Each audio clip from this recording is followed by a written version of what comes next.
Shadi boy! Funny, emotional. Funny, emotional. I hate you. It's gotta be good, Shadi.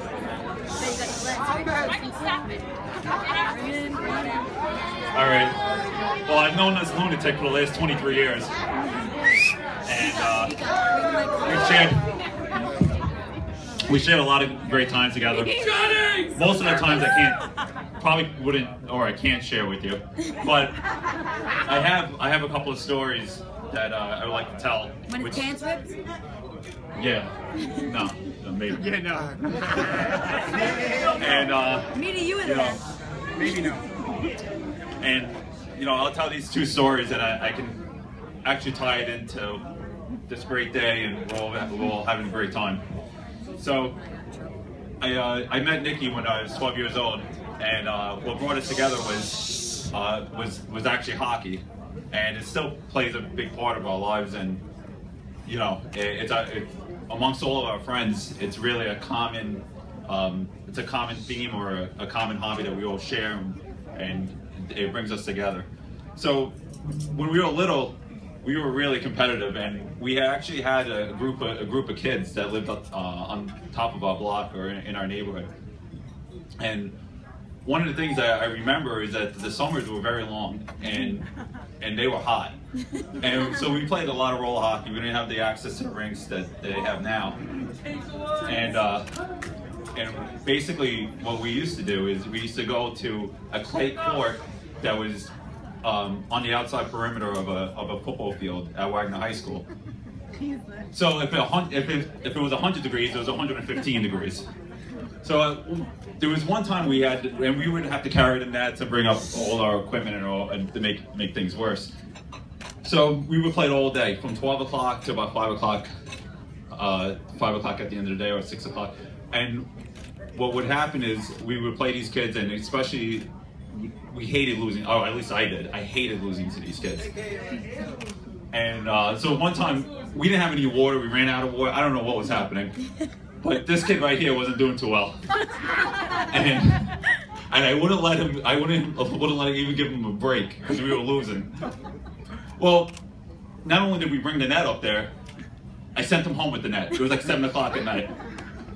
So I find out the next morning that he was admitted to the hospital with heat exhaustion and dehydration. So that just started it off. And maybe probably 3 or 4 months later, and Nicky's family really became my second family. And not only, Chris would, welcome me into her home. They feed me lunch, dinner. I'd be there all day. So. Fed you pork. Right, and that's the point that I was going to get to. If you don't know me, I'm Muslim. I'm not even supposed to be eating pork. So she would. I thought she was a good cook. Nicky thought she was a terrible cook. And so she would come out and cook pork chops, and it was like applesauce, and I don't know what was happening. I would eat it. I don't care. It was delicious. Later on, they're like, "Oh, don't worry about it. It's duck. Don't worry about it." And finally, when I found out it was pork chops, I didn't want to be rude and tell them I can't eat the pork, so I kept on eating it, and I actually kind of liked it. Of course, it's fucking delicious. Yeah. He's been eating it ever since. So I'm giving you these two stories because, from that point on till now, life hits you with obstacles and challenges, and there's really not too many certainties that you have. And one of the constants in life that you have is those memories you never forget. And until this day, it's still, no matter what's happening in my life or what's going on, we can draw back on those memories and laugh, and we have a great time about it. And the other thing is that one thing at least I've learned is, as life hits you with challenges and obstacles, it sets you up for the perfect person, or it sets you up for the right person at the right time. And everybody here, mostly everybody here, has met this couple. I mean, Anna and Nicky are. I mean, Anna's perfect for Nicky. I don't know, in every way. And I've known Nicky now for 23 years, and the extravagant personality is equally matched by Anna.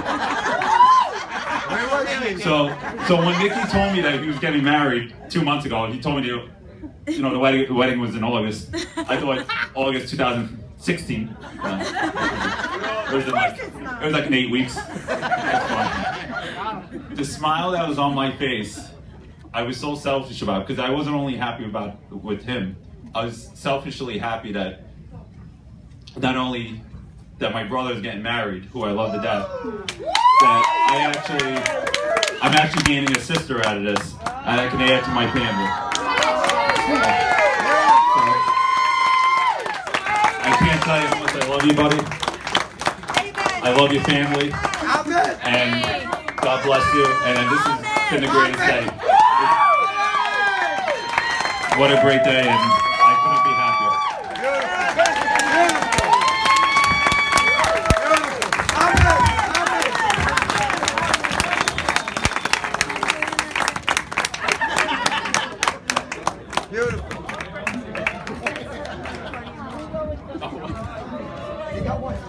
Tina, good luck. On that note, how about a nice